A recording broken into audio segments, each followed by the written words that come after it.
우리의 예수 믿는 믿음은 죄로부터 자유, 죽음으로부터 자유, 세상으로부터 자유를 누리는 것입니다.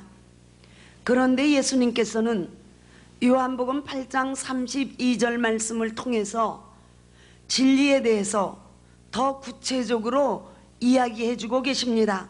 진리를 알지니 진리가 너희를 자유하게 하리라.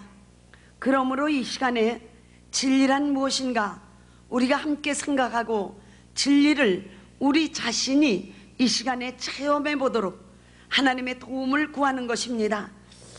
진리라고 하면 누구든지 다 아는 것 같으면서도 제가 진리가 무엇이냐고 개인을 불러서 물어보면 참 답답해하는 사람들이 많습니다.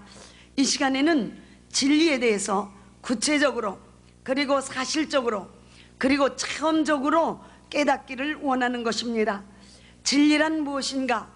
이 말씀을 함께 나누기 위하여 우리는 먼저 우리가 믿는 하나님이 어떤 분이신가 잠깐 생각해 보겠습니다.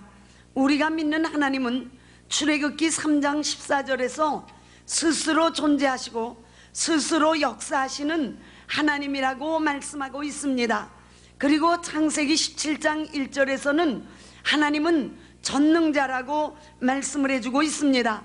이와 같이 영원전부터 영원히 스스로 존재하시며 역사하시는 전능하신 하나님은 하나님이 존재하신 그 영원 전부터 세 가지의 법을 가지고 존재를 하셨던 것입니다. 이 세 가지의 법을 하나하나 지금 우리가 찾아가 보려고 하는 것입니다. 그런데 하나님이 가지고 계신 세 가지의 법 중에 하나는 우리도 잘 알고 있는 법입니다. 즉 자연법이라고 하는 것입니다. 자연법은 자연의 이치입니다. 재생산의 법입니다. 그러므로 결혼하면 누구든지 자녀를 낳고 심으면 거두는 법입니다. 그런데 하나님께서는 천지 만물과 사람을 창조하신 후 이 자연법을 이 세상에 태어나는 모든 인간과 피조물에게 내어 주셨습니다. 따라서 이 세상에 태어나는 인간들은 누구나 예외 없이 하나님을 알거나 하나님을 모르거나 이 자연법에 적용되고 이 법의 범위 안에서 노력함으로써 행복을 추구할 수 있게 된 것입니다. 그렇지만은 이 자연법은 하나님이 가지고 계신 세 가지의 법 중에는 가장 보잘것이 없고 지극히 작은 법입니다. 불가능이 존재하는 법이요 죽음이라고 하는 한계가 있는 법입니다. 그러므로 죽음 때문에 두려움도 따르는 법이 되는 것입니다. 그리고 자연법에 적용되어 사는 사람들은 자신의 선악 판단 기준, 삶의 기준을 인간의 자기 양심에 두고 있습니다. 그래서 자연법을 다른 말로 인간 양심이라고 표현할 수도 있는 것입니다. 그런데 인간 양심은 사람의 자기 양심이라고 하는 것은 인간 중심이요 자기 자신이 중심입니다. 따라서 절대적인 기준이 없습니다. 변할 수밖에 없습니다. 많은 사람들이 나는 내 양심대로 산다고 난 내 양심에 거리끼는 것이 없다라고 말하지만은 사실은 자기 양심이라고 하는 것은 자기의 편리에 따라 언제든지 바꿔 가질 수 있는 것입니다. 따라서 학자들은 인간 양심을 놓고 상황 양심이라고 말했습니다. 상황에 따라 자신의 양심 판단 기준이 변한다 그 말입니다. 그러므로 개인 생활에까지도 남편에게 옳은 것이 아내에게는 억울하고 아내에게 억울한 것이 남편에게 아내에게 옳은 것이 남편에게 억울한 일이 얼마나 많이 있는가 그 말입니다.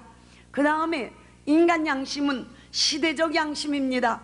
시대에 따라서 인간 양심은 변한다는 말입니다. 지금부터 100년 전 사람과 오늘날 사람과는 양심에 엄청난 차이를 가지고 있습니다. 인간 양심은 세 번째 지역적 양심입니다.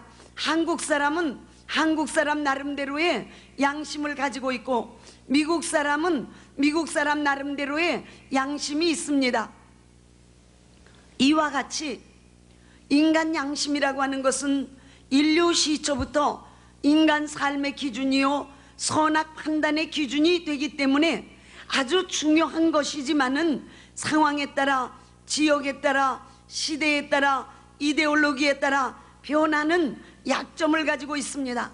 절대 기준이 없다고 하는 큰 약점을 가지고 있습니다.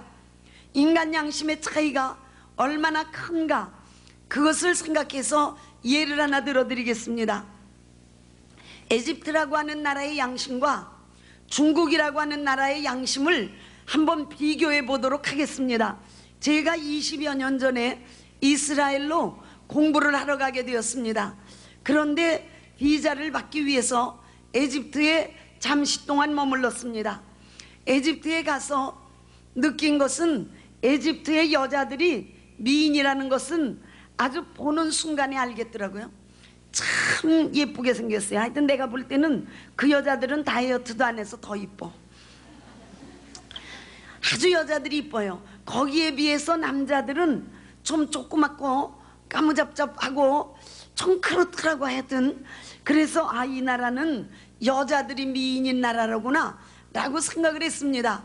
그런데 어느 날 제가 버스를 타고 박물관을 구경하러 가는데 버스 운전수 아저씨가 남자인데 잘생겼어요. 그래가지고 호기심이 생겼어요. 괜찮은 사람도 있네? 그런 생각이 들잖아요. 그러니까 또 잘생기면 말 시켜보고 싶잖아요. 목사는 안 그럴 것 같아? 잘생긴 사람 보면 뭔가 한마디 쓱 건너보고 싶잖아요. 안 그래요, 여자분들? 그래요, 안 그래요? 그렇죠, 솔직히 말해. 아닌 척하지 마세요. 우리 여자들 양심에는 멋있는 남자가 멋있어 보이고 남자들 양심에는 예쁜 여자가 이뻐 보이잖아요. 그렇죠? 하여튼 나는 그랬어요. 그래가지고 이 아저씨한테 물어봤어요. 그때 에집트 나라는 한 남자가 4명의 아내와 결혼할 수 있게 되어 있었을 때예요. 종교적 이유, 경제적 이유 뭐 이런 걸 합쳐가지고 남자 한 사람이 4명의 아내를 거느릴 수 있다면 아주 능력 있는 남자로 칭찬받고 박수받았던 때였어요.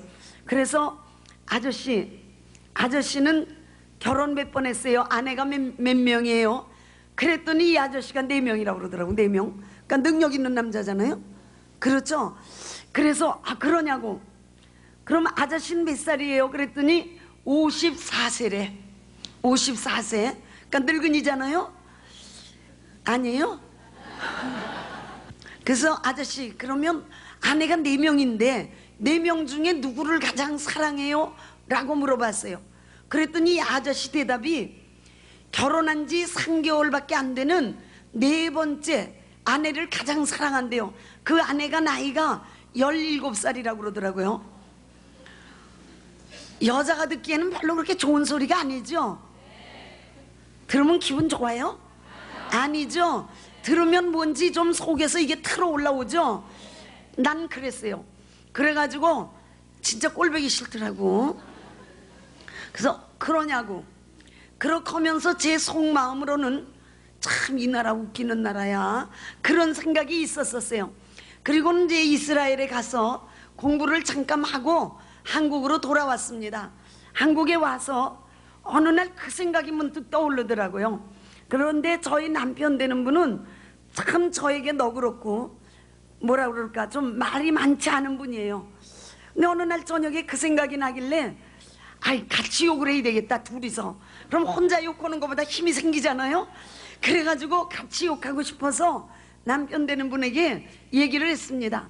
에집트라고 하는 나라에 내가 들렸었잖아요. 그랬더니 그렇지. 그래서 그런데 거기에서 54살 먹은 남자가 4번 결혼을 하고 17살 먹은 아내를 가장 사랑한다고 그러더라고. 그래서 내가 입을 좀 삐죽하고 말을 했어요.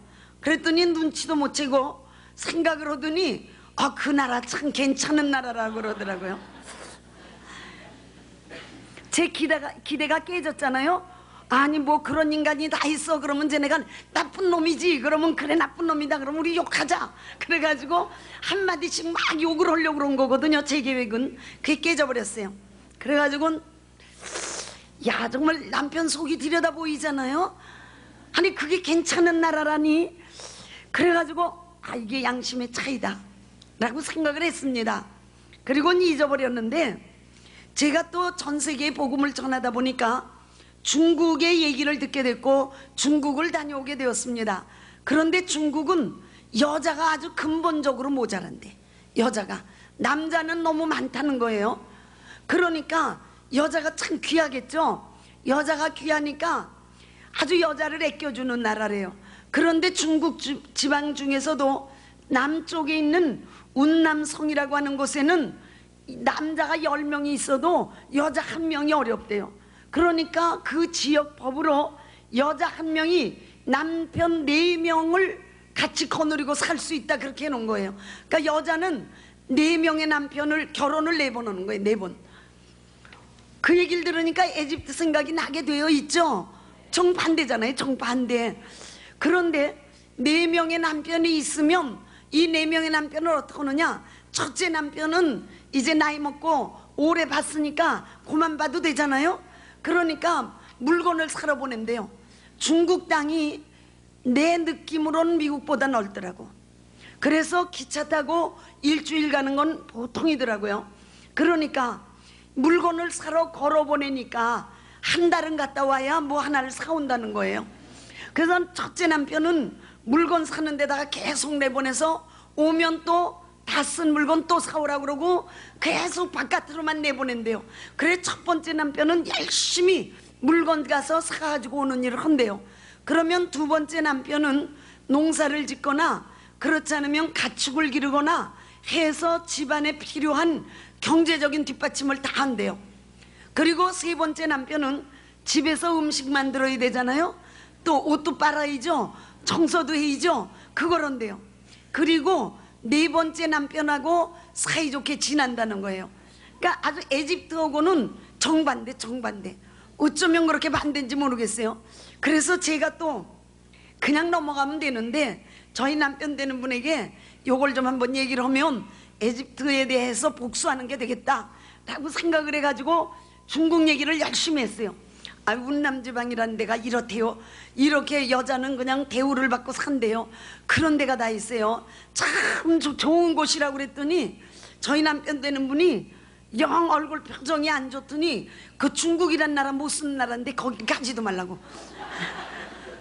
아무리 복음을 전해도 거기까지 갈 필요는 없다고 그러더라고요. 그러니까 양심의 차이.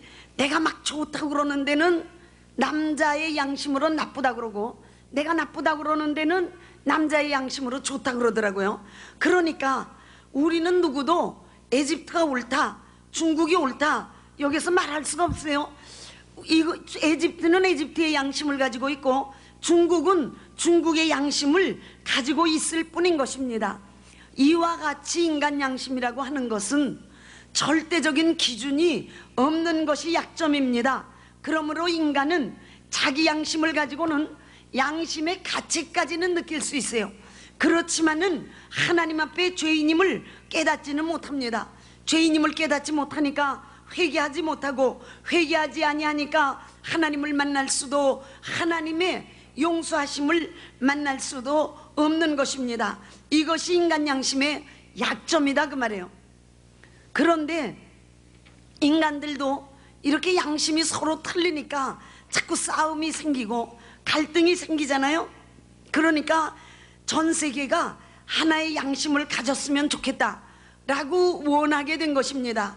그런데 이때 하나님께서 가지고 계신 하나님의 두 번째 법, 그것을 지금으로부터 3500여 년 전 모세를 통하여 이스라엘 민족에게 내어주셨습니다. 하나님이 가지고 계신 두 번째 법, 모세를 통해서 이스라엘 민족에게 주신 두 번째 법을 율법이라고 하는 것입니다. 율법을 다른 말로 표현하면 하나님 양심이라는 말입니다. 따라서 율법은 하나님의 양심이기 때문에 절대적이고 변하지 않습니다. 지역에 따라 상황에 따라 바뀌지 않습니다. 따라서 이스라엘 백성들은 하나님의 두 번째 법인 율법을 주신 이후 자기들의 양심대로 살던 것을 깨어버리고 하나님의 양심인 율법을 삶의 기준으로 삼아서 살게 된 것입니다. 이와 같이 인간은 하나님께로부터 두 가지의 법을 받았습니다. 하나는 자연법인 인간 양심이요, 하나는 율법인 하나님의 양심을 받게 된 것입니다. 그리고는 그때부터 세계 모든 민족 중에 하나님을 믿겠다고 나오는 자는 모두가 율법에 맞추어서 삶을 살려고 노력하게 되었습니다. 그러므로 자기의 삶에 옳고 그른 것을 율법에 맞추어서 판단하는 사람을 놓고 우리는 하나님의 백성이라고 이렇게 말하는 것입니다. 그러므로 인간은 누구나 하나님을 모르는 불신자일 때에는 자기 양심만 가지고 살고 있는 것입니다. 그러나 그 사람이 하나님을 믿겠다고 하나님 앞에 나오면 하나님의 양심인 율법을 자신의 삶의 기준으로 삼게 되는 것입니다. 그러므로 하나님을 믿지 않다가 하나님을 믿게 되었다고 하는 것은 자기 양심으로만 살다가 하나님의 양심을 기준으로 살게 되었다는 말이요, 이것이 믿는 자들의 정 코스가 되는 것입니다. 그러니 인간 양심은 자꾸 변해서 정신을 차릴 수가 없어요. 그런데 변하지 아니하는 하나님의 양심을 내 삶의 기준으로 가졌으니 얼마나 좋겠냐 그 말이에요. 그런데 좋지가 않더라고. 좋아야 되는데 안 좋더라 그 말이에요. 왜냐하면 하나님 양심은 인간 양심보다 훨씬 더 까다롭더라 그 말이에요. 인간 양심은 봐주는 일도 하나님 양심은 못 봐주겠다 그 말이에요. 우리 인간 양심은 그냥 조상에게 제사 지낼 땐 다 너나 없이 봐줘요. 아, 저 오늘 일찍 들어가야 됩니다. 사장님 보내주시죠. 아니 어떻게 일찍 들어가나, 오늘같이 바쁜 날. 아이, 저희가 오늘 제사가 있는데요. 아, 그러면 가. 인간 양심은 제사 지낸다 그러면 그냥 잘하는 짓이다, 네가 그래도 효잔 모양이다, 그래서 가라 그러잖아요. 그런데 하나님 양심은 너 뭐하러 간다고? 하나님 아버지 제사 지내러 갑니다. 너 나라 아버지라 그러면서 어디다 대고 절하러 가니? 안 된다 그 말이에요. 그렇죠? 그러니까 하나님 양심이 더 까다롭지 뭘 그래. 좀 눈 감고 봐주면 되는데 안 봐주겠다는 거예요. 안 봐주겠다는 거니까 괴로움이 생기잖아요. 아니 그전에는 막 저래도 아무런 괴로움을 몰랐는데 어유 내가 이 하나님을 믿다 보니까 왜 이렇게 말이 많으냐, 근데 그런 생각이 들잖아요. 그런데다가 하나님 양심이 인간 양심보다 훨씬 더 무서워요. 인간 양심은 어찌되었든 인간 쪽에 편을 들어. 그래 그럴 수도 있지, 그럴 수도 있어, 그걸 뭘 따지니. 그런데 하나님 양심은 그럴 수도 있지가 없어요. 죄다 그러는 거지, 죄다. 그래서 인간 양심은 사람을 죽이면 죄여도 사람을 미워하는 것은 지금 뭐 사람만 미워놓고 이 세상에 살아남을 수 있어? 아주 그러잖아요, 그렇죠? 미운 놈 새끼는 미운 거지 라고 말하는데, 하나님 양심은 미움은 살인이다. 네가 누구를 미워했느냐? 그러면 사람을 죽인 것과 같다 그래요. 괴롭게 생겼잖아요. 나는 사람 죽일 생각도 해본 적이 없다. 이제 큰 소리 칠 수 있잖아요. 나는 사람을 죽인다는 생각을 꿈속에서도 한 적이 없다. 그러니까 난 살인자가 아니다 하는 나에게 요한일서 3장 15절에는 형제를 미워한 자마다 살인자니 그랬어요. 그럼 내가 미워할 때 사람을 죽였다는 거 아니에요? 그러니 하나님 양심이 얼마나 까다롭고 얼마나 무서우냐 그 말이에요. 그러니까 인간 양심으로 살 때에도 괴로운 것이 인생인데 하나님께 나와서 율법으로 사니까 더 괴로워지더라 그 말이에요. 인간이 더 괴로워져 가지고, 나는 처음에 교회 다니면서 그게 괴로워서 아주 고통 많이 했어요. 아니 난 좀 뭔가 교회 다니면 좋은 일만 있을 줄 알았더니 왜 이렇게 까다롭게 구냐. 근데 이런 생각이 들어가지고 그냥 목사를 보면 미워가지고 쫙 째려보고 다녔어. 왜 이렇게 너는 까다로우냐? 내가 좀 편하려고 나왔더니 너 때문에 죽겠다, 이런 생각을 했어요. 그래서 누구든지 자기 양심으로 살 때에는 죄인인 줄 모르는데 하나님의 양심을 자기가 삶의 기준으로 삼으면 죄 없는 자가 하나도 없다고 말해요. 그래서 로마서 3장 10절에 의인은 없나니 하나도 없다고 말했고, 로마서 3장 20절에 율법으로는 죄를 깨닫느니라 라고 말하고 있어요. 그러면 인생 고달프잖아요. 인생 고생이죠. 살만해요? 나는 목사인데도 인생은 고달프다고 말할 수 있어. 인생 고달퍼 사는 게. 그런 인생에게다가 율법까지 줘가지고 더 고달프게 만드는 거 아니에요? 더 고달프게. 그냥 내 양심대로 살라고 하면 적당히 좋은 일 해가면서 적당히 살면서 여시야 할 텐데, 율법을 줘가지고 아니 그냥 숨이 막혀. 여기로 가려면 죄다. 그럼 저기로 가려고 하면 그것도 죄다. 앞으로 가려고 그러면 그것도 죄다. 뒤로 가면 그것도 죄다. 그러니까 더 고달프잖아요. 그래서 하나님 무엇 때문에 율법까지 주어서 이렇게 고달픈 인생을 괴롭히십니까? 그랬더니 하나님의 답변이 성경에 있어요. 성경에 죄를 깨닫게 하려고 그런다 이렇게 얘기하시는 거예요. 죄를 깨닫게. 네가 네 양심 가지고는 너 의로운 줄 알지 않느냐? 네가 자신이 죄인임을 모르지 않느냐? 그런데 하나님의 양심인 율법 앞에만은 죄인이라고 무릎 꿇게 하려고 한다는 거예요. 죄인이라고 무릎 꿇게 하려고. 그러니까 당연히 괴로우라는 거예요. 나는 죄 없다. 나 같은 사람, 착한 사람 있으면 나와봐 하는 나에게 하나님은 너도 죄인이다 라고 몰고 가신다는 거예요. 그러니까 우리가 하나님 앞에만은 죄인임을 깨닫기를 원하시더라 그 말이에요. 우리가 죄인임을 깨달아야 구주를 사모하게 되죠. 용서를 사모하게 되죠. 용서받고 싶어지게 되죠. 죄의 값은 사망이니까 죄인임을 깨달으면 내 앞엔 죽음밖에 없거든요. 그러니까 용서받고라도 살고 싶어지지 않겠느냐 그 말이에요. 그러니까 용서받고 싶은 죄인이 되도록 하는 것이 율법의 목적이라는 거예요. 그러니까 하나님께서 우리에게 율법을 주신 것은 우리를 코나에 몰아가지고 이렇게 돼지 목 따듯 털려고 그러는 게 아니고, 아니 그 좀 죄송해요. 아니 미안해. 하여튼 우리를 코나에다 몰아가지고 우리를 쥐어 짜려고 그러는 게 아니라 바로 우리가 죄인임을 깨닫게 하는 하나님의 사랑이더라 그 말이에요. 우리 인간은 예수 믿고도 죄 짓지 않으려고 참 애쓰죠. 그런데 역설적이기는 하지만은 죄인임을 깨닫는 것이 오히려 복입니다. 오늘 옆에 있는 사람 볼펜 한번 훔쳐보세요. 옆에 사람 볼펜 하나 훔치세요.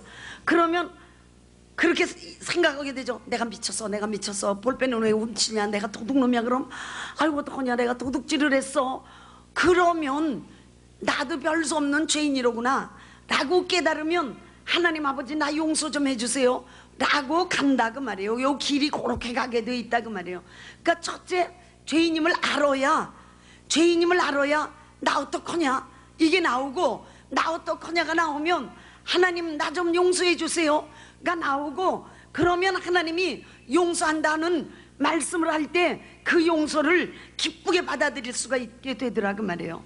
그러니까 우리가 율법을 통하는 것, 율법을 통해서 우리의 믿음 생활이 가는 것은 우리에게 유익이에요. 그런데 많은 사람들이 죄인임을 깨닫기가 싫어서 율법을 지키려고 별짓 다 하죠.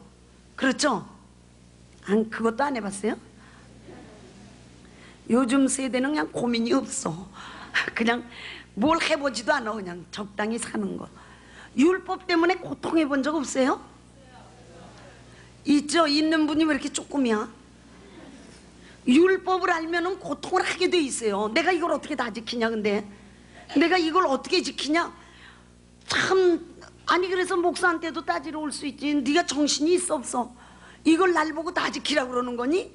하고 따질 수 있지 않느냐 그 말이에요. 못 지키니까. 그런데 지키지 못하라는 거예요. 못 지킴으로써 나는 죄인이로구나. 아이고 나는 죄인이로구나. 어떻게 하면 좋으냐? 이 죄인 망하게 생겼네 라고 하라는 거예요. 그리고 하나님 좀 도와주세요. 나 망하게 생겼네요. 이렇게 가라는 거예요. 아까도 우리가 저 테이블에서 조금 전에 그런 얘기를 나누었었어요. 제가 하나님 앞에 잘난 척들 하지 말어. 기어 그 앞에서 기면 뭐든지 잘 돼. 하나님은 그냥 잘난 척 하는 꼴을 못 보셔. 그런데 자식도 그렇잖아요. 자식도요, 이거 잘못했지? 그리고 호차리 들고 이거 잘못했지? 그러면 어떤 아들은 어머니 잘못했어요, 용서해 주세요. 어머니 정말 잘못했어요, 용서해 주세요. 이런 아들이 있어요. 근데 뭘 잘못했는지도 몰라. 급하니까 막 빌어 그냥. 그런데 또 어떤 아들은 때리려면 때려라 그 말이에요. 내가 몇 대 맞고 무슨 뭐 빌 줄 아니? 그러고 있으면은 화가 치밀죠. 화가 치밀어서 무엇 때문에 문제가 생겼는지 잊어버리고 이 버티는 아들 두들겨 뺏느라고 시간 다 보내는 거예요. 너 이래도 안 그래? 그러면 끝까지 버티죠. 그러면 그냥 저놈의 새끼 저거 어디서 주워왔어? 그렇게 되는 거죠. 그런데 부모 심정도 그래요. 자식은 뭔가 좀 도와주세요. 내가 좀 약해요. 난 도움이 필요해 할 때 이쁘죠. 그렇죠. 그런데 하나님은 부모보다 몇 곱 더해. 몇 곱이 아니라 그냥 수만 곱 더해. 그래가지고 우리가 제가 한번 해볼게요. 그러면 그냥 박살나는 거고, 나는 못해요. 그냥 어떻게 하면 좋아. 아이고 나는 못해. 아이고 나는 못해. 그러면은 내가 해줄게. 그러는 분이에요. 그러니까 나는 죄인이야, 나는 죄인이야. 어떻게 하면 좋아 아버지. 아이고 하나님 아버지 나는 죄인이네. 그러면 내가 용서해 줄게. 그래요. 그런데 내가 무슨 그렇게 죄진 일 있나요? 내가 무슨 그렇게 큰 죄 졌다고? 그러면 그냥 너 한 대 먹어봐라. 그 하나님 심정을 좀 아시겠어요? 이게 부모가 돼본 사람만 알아. 부모가 안 돼본 사람 잘 몰라. 그쵸? 자, 이렇게 해서 율법, 하나님이 두 번째 법을 인간에게 주신 것은 죄인임을 깨닫게 하시고 죄인이 하나님께 무릎 꿇게 하신 것이다 그 말이에요. 그러니까 우리가 우리 양심으로 살던 우리가 오늘 최소한 더 어디까지 와야 되느냐? 지금 이 시간까지, 이제 조금 지난 시간은 더 가야 되지만 이 시간까지는 아유 하나님 아버지 어떻게 하면 좋아? 아이고 나 좀 살려주세요. 나 좀 용서해 주세요. 거기까지 와야 돼요. 거기까지. 그런데 여기는 왜 자꾸 회개하라고 그러냐? 옆에 사람 쿡 찔러갖고 또 회개래. 또 회개. 아침서부터 회개하라고 그러냐? 여기는 기분 나쁘게. 그렇게 생각을 하는 사람은 길이 없어. 길이 없어. 그냥 아이고 용서해 주세요. 아우 나 죄인인 거 알았어요. 어머나 어떡하나 나 좀 용서해 주세요. 여기까지는 와야 돼. 여기까지는 그냥 저설에도 와 만들어서 이 밑으로 기어다녀. 아이고 용서해 주세요 그러고. 그래야 사는 길이에요. 그래서 옳은 일만 한다는 사람 쳐놓고 예수 믿기가 얼마나 힘든데. 그때요 예수가 필요 있나? 자기는 좋은 일만 하고 사는데. 자기가 뭐 죄질세가 있나? 자기가 무슨 나쁜 짓 털세가 있나? 그런데 내가 꼭 예수 믿어야 될 이유 있어? 이런 사람들 많이 있어요. 그렇지만 하나님은 일단 죄인이라니까 아이고 그냥 제 아들이 뭐 잘못했는지도 모르지만 어머니 이번만 용서해 주세요. 다시는 안 그래요. 뭘 다시 안 그러니 몰라요. 하여튼 무조건 다시 안 그래요. 그럴 때 아주 굉장히 예쁘잖아요. 그것처럼 우리도 아유 하나님 아버지 봐주세요. 용서해 주세요. 뭘 용서해 주니 몰라요. 그냥 무조건 용서해 주세요. 우리가 이렇게라도 나오기를 원하세요. 일단은 그래서 하나님의 용서하심을 사모하고 있는 자를 하나님은 찾고 계시다 그 말이에요. 그러면 하나님이 몇 가지 법을 가지고 계시다고요? 세 가지 법. 하나님께서 이제 마지막 한 가지의 법을 가지고 계셨습니다. 이것이 하나님이 가지고 계신 세 번째 법인 것입니다. 이것을 진리라고 하는 것입니다. 특히 성경에서 말씀하는 진리라고 하는 것은 아주 두 가지의 뜻을 확실하게 가지고 있어요. 하나는 진짜라는 뜻을 가지고 있고 하나는 법이라는 뜻을 가지고 있습니다.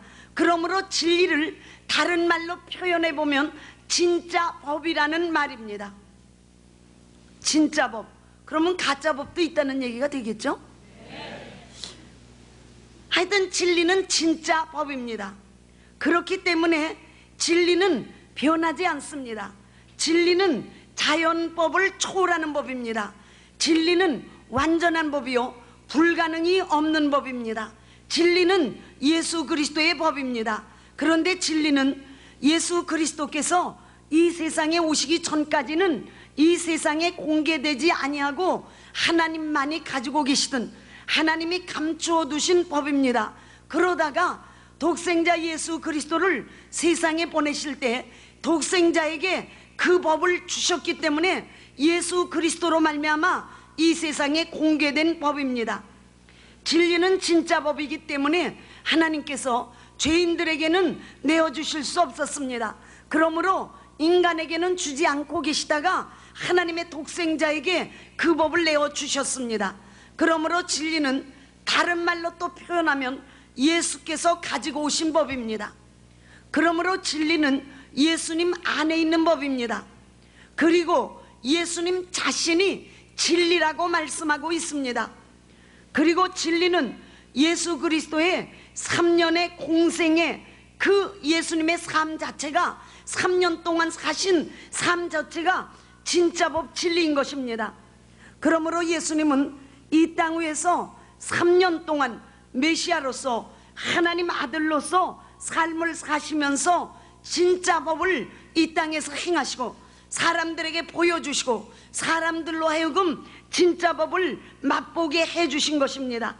그렇기 때문에 우리가 예수님을 따라가면 예수님의 3년의 그 생애를 따라가 보면은 진리 그 자체를 만나게 되어 있는 것입니다. 우리는 예수님이 뭐라고 살았는지 관심 없죠. 그냥 관심 없어요. 그냥 마지막에 뭐 죽었다 살았다 하는 건 어디서 들었지만 그 다음에야 뭘 했는지 내가 알 게 뭐냐. 그러지만 예수님이 하신 일을 내가 받아들이면 진리를 받아들이는 것이 된다 그 말이에요. 진짜 법을 받아들이는 것이 된다 그 말이에요. 그러니까 내가 진짜 법을 알고 진짜 법을 경험하게 되는 것입니다. 예수님은 이 세상에 오실 때에도 진짜 법으로 오셨습니다. 마태복음 1장 18절에 예수 그리스도의 나심은 이러하니라. 그 모친 마리아가 요셉과 정혼하고 동거하기 전에 성령으로 잉태된 것이 나타났더니 그랬어요. 그러니까 예수님이 이 세상에 오실 때부터가 진짜 법으로 왔습니다. 처녀의 몸속에 잉태되었습니다. 어떻게? 이것이 하나님만이 하실 수 있는 진짜 법이라는 것입니다. 처녀가 아기를 가졌다는 것을 자연법으로 보면 말도 안 되죠. 그렇죠? 말도 안 돼. 처녀가 아기를 가졌대. 이러죠? 그러죠? 아니 사람들이 놀릴 때 그러잖아. 그러니까 사람들이 마리아가 간음했을 것이다, 또는 제자들이 기독교를 만들려고 예수를 멋있게 신성화시키려고 거짓말을 꾸며냈다 라고 말하잖아요. 자연법에서는 여자와 남자가 만났을 때에만 아기를 낳을 수 있기 때문입니다. 그러나 진리, 진짜 법에는 처녀도 아기를 낳습니다. 하나님이 원하시면. 하나님이 원해서 처녀가 아기 낳고 싶은 사람.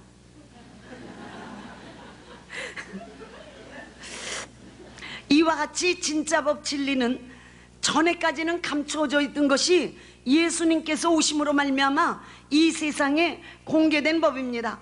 진짜 법은 하나님 아들이 세상에 왔다고 말합니다. 어떻게 왔느냐 라고 물어보면 말씀이 육신이 되었다는 거예요. 말씀이 육신이. 세상에서 말씀이 육신이 되는 거 봤어요? 제가 이렇게 말씀을 하시잖아요 지금. 그럼 이 말씀이 사람으로 바뀌어요? 그런 거 본 적이 없죠? 그런데 말씀이 육신이 되었다는 거예요. 어떻게 그럴 수 있느냐? 이게 진짜 법이라는 거예요. 하나님이 인간을 구원하시기 위해서 사람으로 오시고자 하나님의 결정이 되니까 말씀이 육신이 되어서 이 땅에 거하시게 된 것입니다. 하나님 아들이 십자가에 달려 죽었대요. 그분이 흘린 피가 인간의 모든 죄를 용서한다는 것입니다. 그분이 흘린 피를 밑에서 한 방울도 안 흘리고 받았다 할지라도 얼마나 되겠어? 그렇죠? 그런데 그걸 2000년 동안 잘 돋았어도 지금은 말라서 아무것도 없을 거예요. 그렇죠? 그런데 그 피가 인류의 죄를 용서한다는 거예요. 어떻게 그럴 수 있느냐? 이것이 하나님의 진짜 법이라는 것입니다. 비록 그분이 흘린 피가 우리가 받으면 이런 드럼통으로 하나도 안 되는 피라 할지라도 그 피가 수천억의 인간의 죄를 다 씻어주신다는 거예요. 어떻게 그럴 수 있느냐? 이것이 진짜 법이에요. 이걸 믿으면 우리는 용서받고 진짜 법 안에 살게 된다 그 말이에요. 하나님 아들이 죽은 자 가운데서 3일 만에 부활했다는 것입니다. 유대 나라는 우리도 가서 복음을 전해봤지만 정말 덥더라고요. 진짜 뜨거워요. 아주 그냥 더워. 그냥 한마디로 어휴 더워 이렇게 얘기해야 돼요. 자동차를 햇볕에 세워놨다가 거기다 계란을 탁 깨서 놓으면 프라이언 계란인데요. 그 뭐예요? 우리 프라이팬에다가 왜 지진 계란 있죠? 그것처럼 되는 그런 나라예요. 그러니까 시체는 썩게 돼 있어요. 그런데 3일 만에 부활했다는 거예요. 어떻게? 진리로, 하나님만이 하시는 법으로 실제로 예수님은 부활하신 것입니다. 하나님 아들이 하늘로 가시고 이제 하나님 아들은 다시 온다고 합니다. 과학이 발달되고 문화가 발달되는데 어디로 오느냐, 어떻게 오느냐. 그러나 예수님이 다시 오시는 것은 이것이 진짜 법이요, 진짜 법을 믿고 있는 사람은 다시 오시는 예수님을 만나게 된다는 것입니다. 자연법과 율법은 인간의 머리에 맞아떨어져요. 인간의 이 생각, 인간의 이성과 맞아떨어지기 때문에 갈등이 없어요. 자연법은 말하죠. 죄인은 지 죄값을 지가 치러야 된다. 그러면 우리도 맞아 이렇게 말하잖아요. 그런데 율법은 한술 더 떠. 이는 이로 갖고 눈은 눈으로 갚아라. 좀 심하지만 맞긴 맞지, 그러고 싶죠. 그래서 인간 머리에 맞아떨어지는데 이 진리 진짜 법은 우리를 갈등하게 만드는 이유는 우리 인간의 머리에는 떨어지질 않아. 죽은 자가 살아난다. 에이, 말이 그렇겠지. 병든 자가 치료받는다. 에이, 의사도 아닌데 우리한테 마저 떨어지질 않아요. 그런데 하나님 쪽엔 마저 떨어진다는 거야. 하나님 쪽에는 이 진짜 법이 마저 떨어져서 하나님은 진짜 법이 편하시다는 거예요. 우리는 진짜 법이 불편한데 하나님은 진짜 법이 편하시다는 거예요. 그리고 우리에게는 진짜 법은 믿을 때만 알 수 있다라고 말해주고 계세요. 그러니까 우리는 믿는 것밖에 방법이 없어요. 그냥 믿으면 알게 되는 거예요. 다른 방법으로는 진짜 법을 알 길이 없습니다.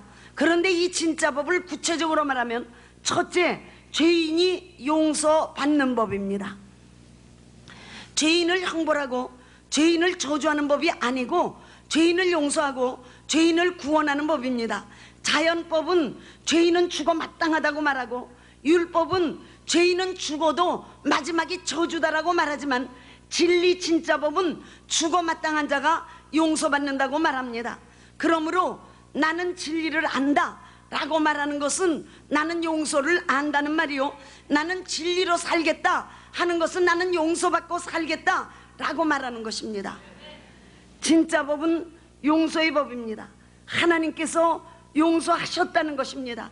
피까지 흘려서 용서했다는 것입니다. 실제로 죄는 잊어버려서 해결되는 거 아닙니다. 죄는 숨겨서 해결되는 것도 아닙니다. 좋은 일을 많이 해서 대신 죄값을 치르는 것도 아닙니다. 죄는 용서받아야만 자유가 있는 것입니다. 그것도 하나님께로부터 용서받을 때 자유가 있는 것입니다. 그러므로 우리가 용서받았다고 하는 것, 이것은 돈 주고는 비교할 수도 없고 살 수도 없는 일입니다. 나는 용서받았다, 나는 진짜 법을 받아들여 예수의 피로 용서받았다 하는 것이 우리에게 있어서는 복음이요, 이것이 진짜 법이요. 우리는 정말 이 법을 붙들고 늘어져야 돼. 나는 용서받았다는 거 그냥 붙들고 늘어져야 돼. 누가 너 용서 안 받았어 그래도 아니 난 받았어. 나는 용서 받았네, 주 예수의 흘린 보배 피로써 연합되고 정죄가 없네, 신실하신 아버지 사랑으로 나는 용서받았네. 한번 기쁘게 용서 받았네, 주 예수의 흘린 보배 피로써. 다시 한번 나는 용서받았네. 나는 용서 받았네, 주 예수의 흘린 보배 피로써. 다시 한번 나는 용서 받았네, 주 예수의 흘린 보배 피로써. 자, 여러분들에게 이제 아는 사람들이 여행 갔다 왔다며? 갔다 왔죠? 거기서 뭐 했어?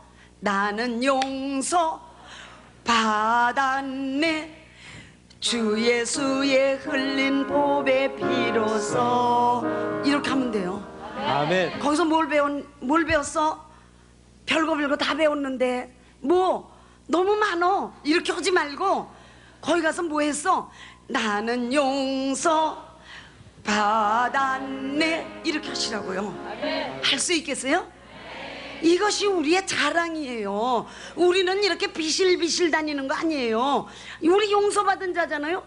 아무래도 보세요. 죄인들이 그 교도소에서 뭐 재판정으로 끌려 나올 때 손 묶어서 오는 거 보면 다 이러고 오죠.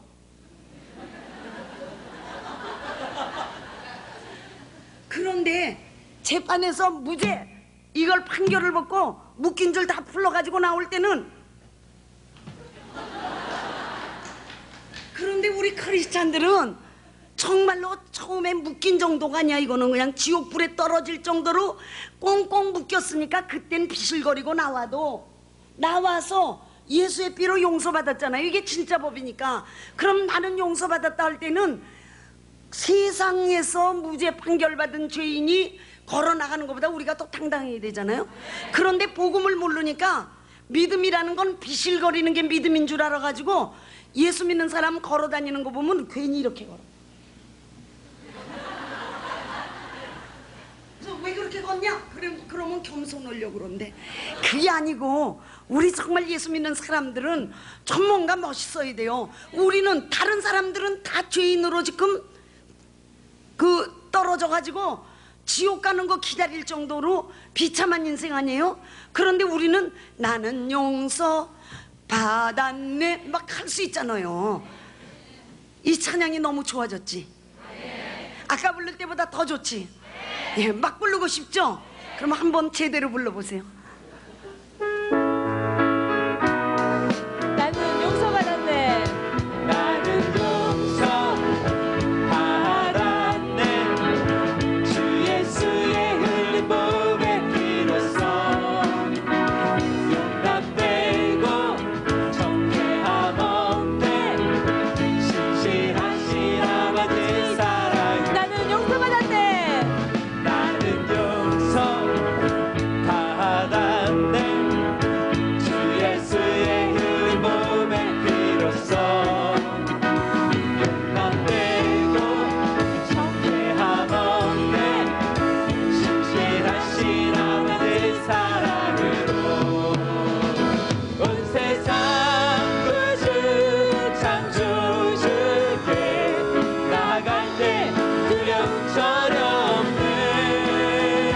주께 예배 드릴 때에 기쁨과 평화 있네.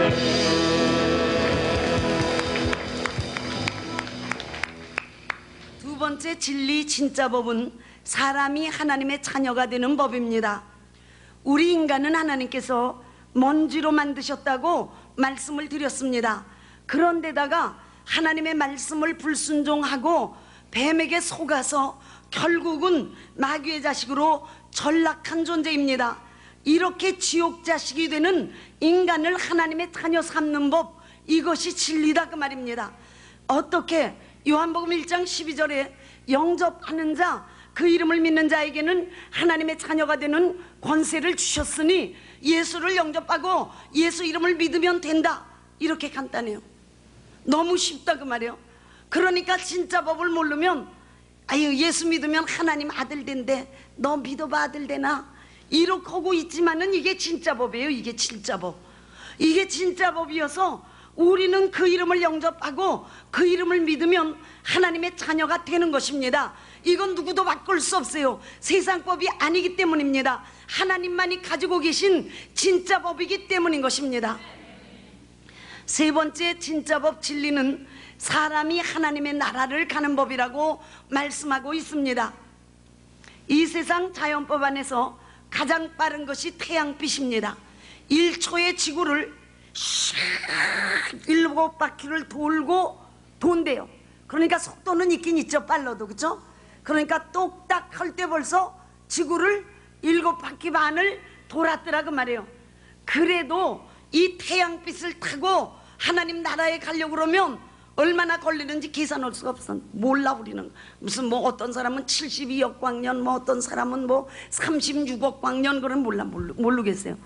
그런데 진리 안에서 가장 빠른 것이 하나님의 빛, 영광이라고 하는 빛입니다. 우리가 바로 예수를 믿으면, 진짜 법에 적용되면 그 빛을 힘입어서 하나님 앞에 순식간에 간다는 거예요. 진짜 법에 적용되면 영광의 빛으로 하나님 나라에 간다는 것입니다. 안 믿어져? 이거는 안 믿어져? 태양빛이라도 타고 다녀봤으면 좋겠다 그러는 거예요. 영광의 빛으로 하나님 나라에 간단 말이에요. 이게 믿어져야 무슨 소망이 있지. 안 믿어지면 할 수 없지 뭐. 그럼 가지 마라 그럼. 안 믿어지면 안 가면 돼요. 안 가고 그냥 이 세상에 마르고 닳도록 살아봐. 뭐 좋은 거 있나. 네 번째, 진짜 법 진리는 인간이 영생하는 법입니다. 살려고 하는 사람을 살도록 하게 하는 법입니다. 자기 생명을 영원히 가지고자 하는 사람에게 영원히 살게 하는 법, 이것이 진짜 법인 것입니다.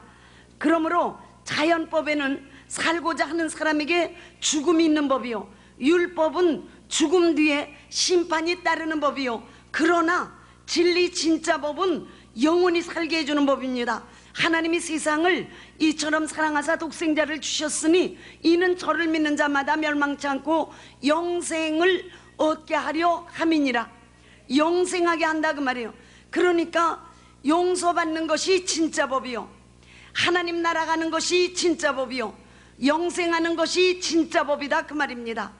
다섯 번째, 진짜 법은 예수 이름으로 병든 자가 치료받는 법입니다. 예수 이름으로 안진뱅이가 일어나 걷는 법입니다. 예를 하나 들어드리겠습니다. 램 105회인가 워싱턴 DC에서 이제 이 램 프로그램이 열려서 복음을 전하는데, 교통사고로 15년 동안을 움직여보질 못했대요. 그냥 휠체어 위에 앉아만 있는 거예요. 앉아만. 그냥 앉혀놓으면 그대로 앉아있는 한 35세쯤 된 남자가 지원자로 들어왔어요. 근데 휠체어 끄는 사람 들어오면은 참 우리 팀들은 고생해요. 이게 시간에 의해서 진행되는 건데 휠체어 끄는 사람이 제일 늦게 오잖아. 또 나가라 그래도 제일 늦게 나가잖아. 그런데 하여튼 그렇게 왔는데 교통사고로 그렇게 됐대요. 온 가족이 램에 가면 살아날 수 있다는 믿음을 가지고 왔다고 아버지, 어머니, 그 다음에 그 와이프 되는 사람, 누나, 형, 뭐 온 가족이 다 왔어요. 하여튼 다 왔어요. 그런데 이 사람이 말씀을 못 들어.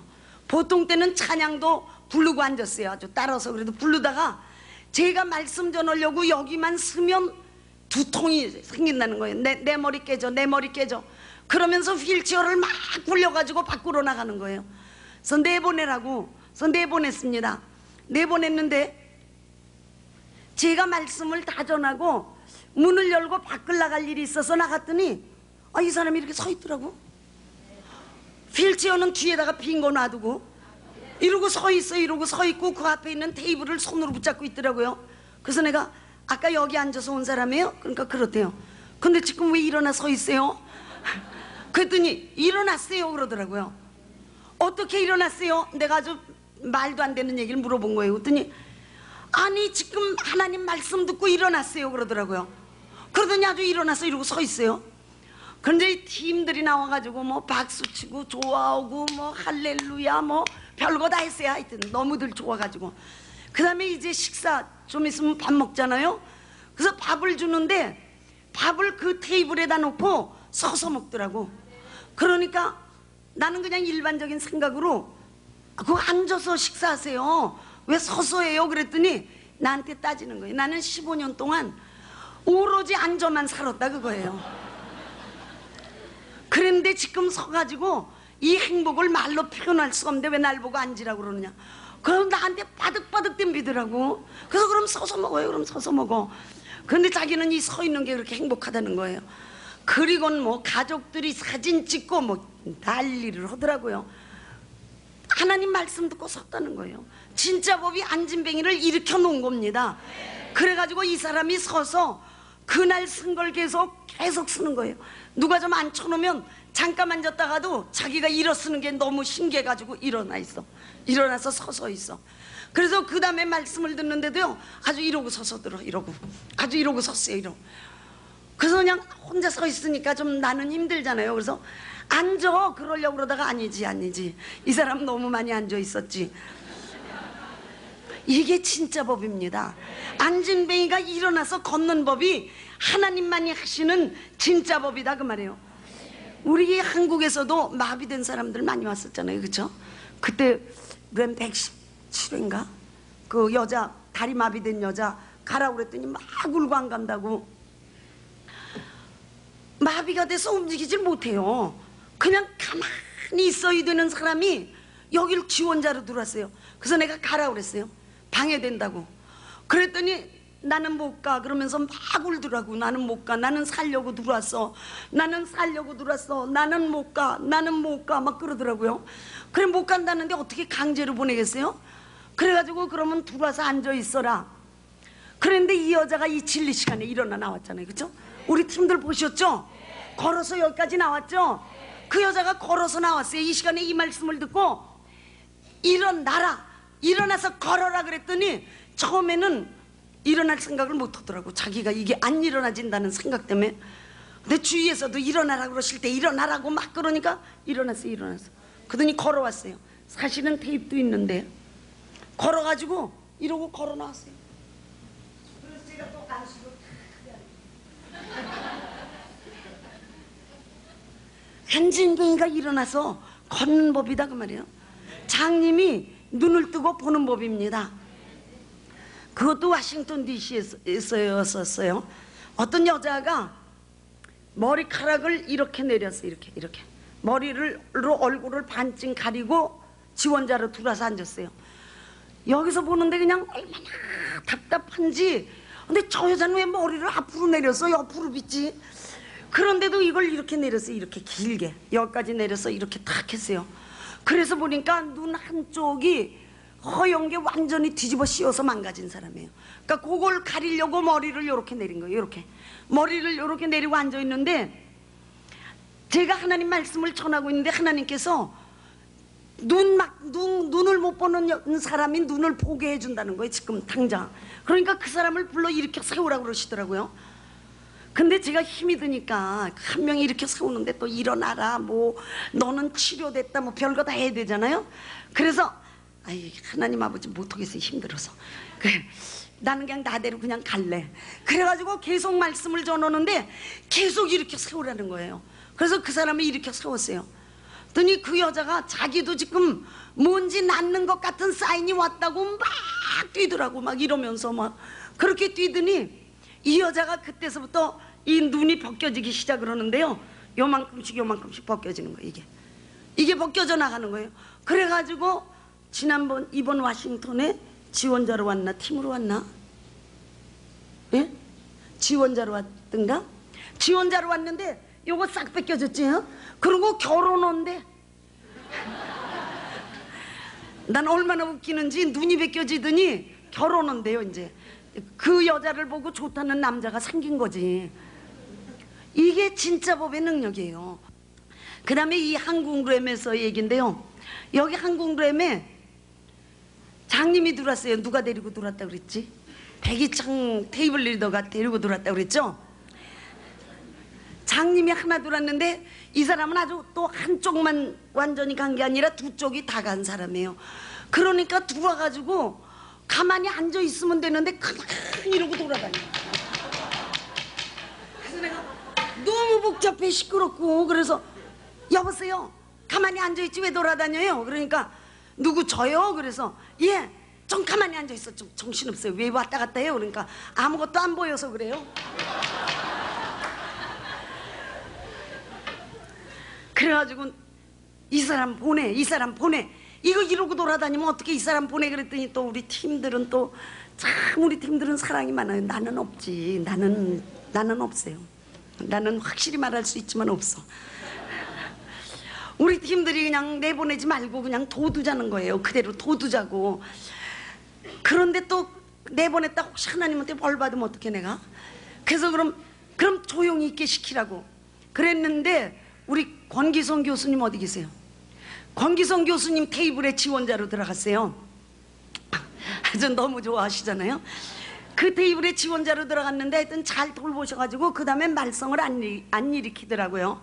그런데 이제 내일 모레지 끝나는 날 아침에 저 교수님이 교수님이어서 신앙은 뜨거우셔도 태도는 굉장히 절도가 있어요. 좀 뭔가 그렇잖아요. 공부 많이 한 사람들은 뭐가 좀 얼른 이렇게 막 뛰지 못하잖아. 좀 뭐가.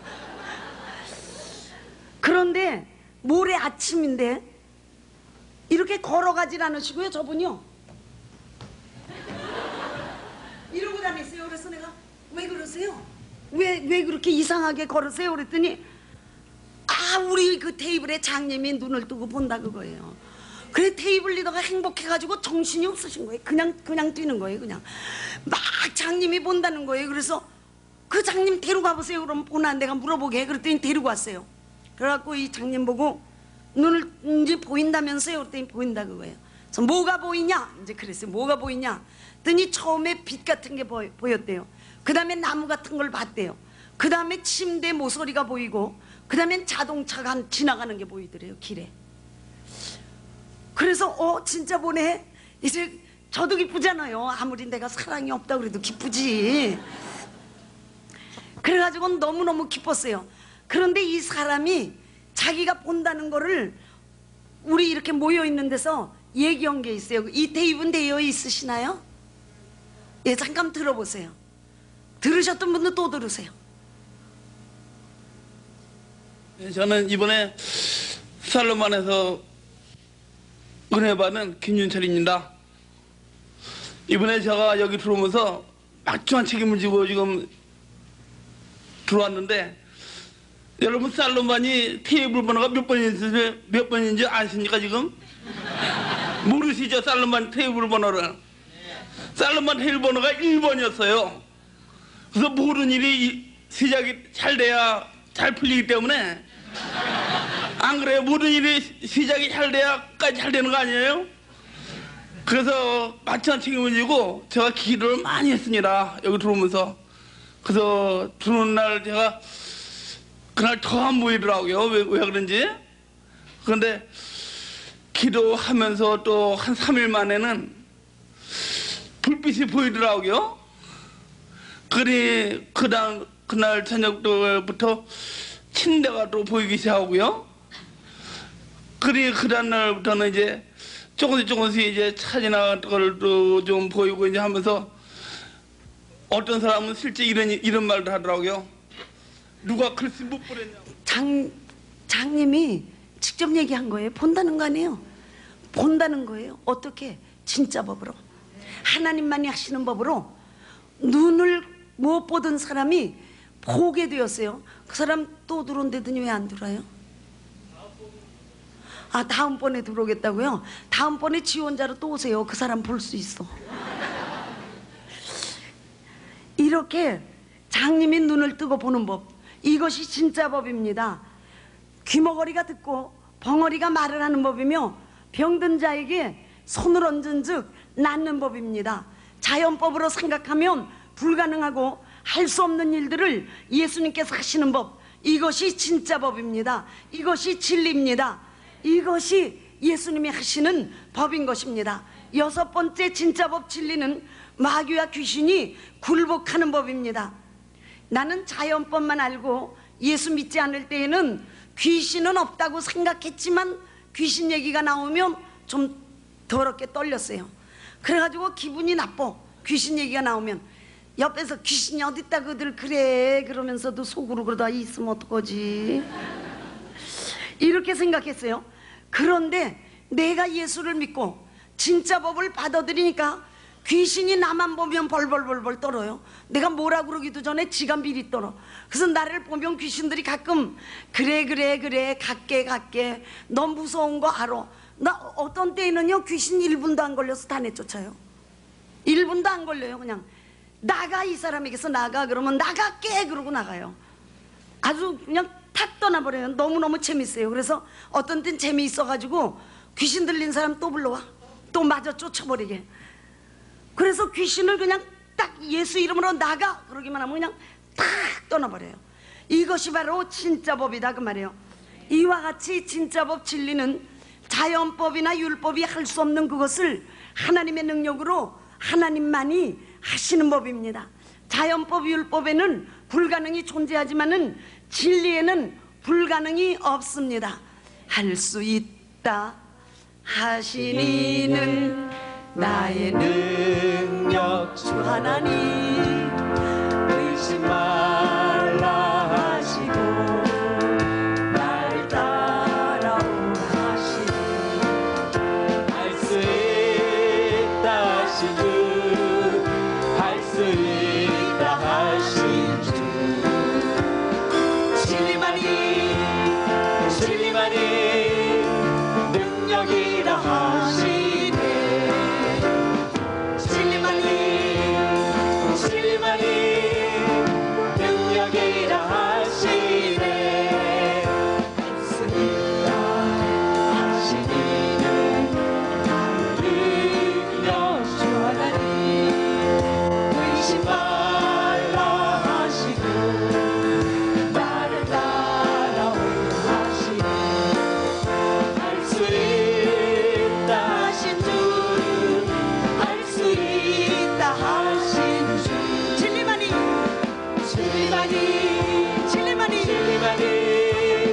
능력이라 하시네. 진리만이 능력이라 하시네. 한 번 더 하시니는 능력 주 하나님, 의심 말라 하시고 나를 따라오 하시네. 할 수 있다 하신 주, 할 수 있다 하신 주, 진리만이 능력이라 하시네. 진리만이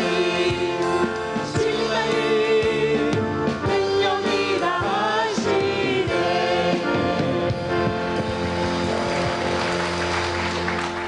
그러므로 마가복음 9장 23절에 할 수 있거든이 무슨 말이냐, 믿는 자에게는 능치 못함이 없느니라고 말씀해주고 있습니다.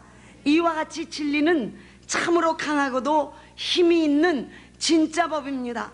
우리가 진리를 환영한다면 예수님께서는 이제 우리 한 사람 한 사람을 통해서 많은 이적과 표적을 나타내십니다.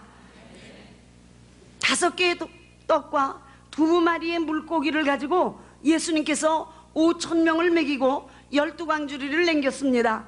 그런 법이 어디 있는가? 그런 법이 있습니다. 이것이 진리요, 이것이 진짜 법입니다. 이것이 하나님만이 하시는 진짜 법입니다. 진짜 법 진리는 하나님만이 가지고 계시다가 죄인인 인간에게는 내어주실 수 없었으나 독생자에게 내어주셨습니다.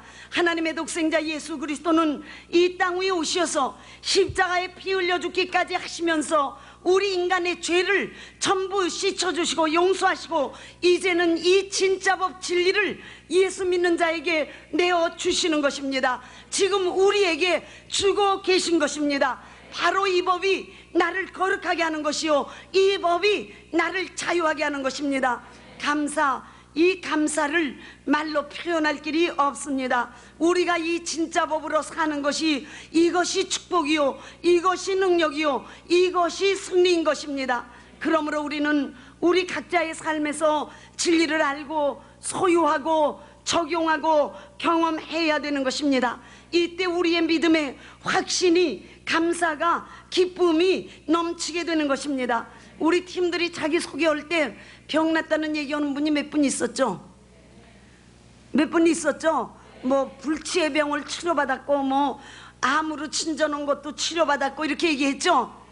우리 팀들 중에 진짜 법에 적용되어서 치료를 경험하신 분 손 들어보세요. 하나님께 영광 돌리는 거니까 아주 솔직하게 하세요. 팀들 중에 진짜 법을 통해서 치료를 경험하신 분, 자, 이분들이 직접 치료를 경험하시고 죽음 가운데서 살아난 분이고 병의 저주 속에서 벗어난 분입니다. 우리 여기 임경장 원사님은 나보다 환자를 보면 더 뛰세요. 그냥 나는 어떤 때 에이 내일 오죠. 내일에 오늘은 가세요. 오늘은 가고 기도해가지고 오세요. 내일 또 기도해 드릴게요. 그러면 저분은 내가 나갔는데도 혼자 붙들고 난리야. 그냥 막.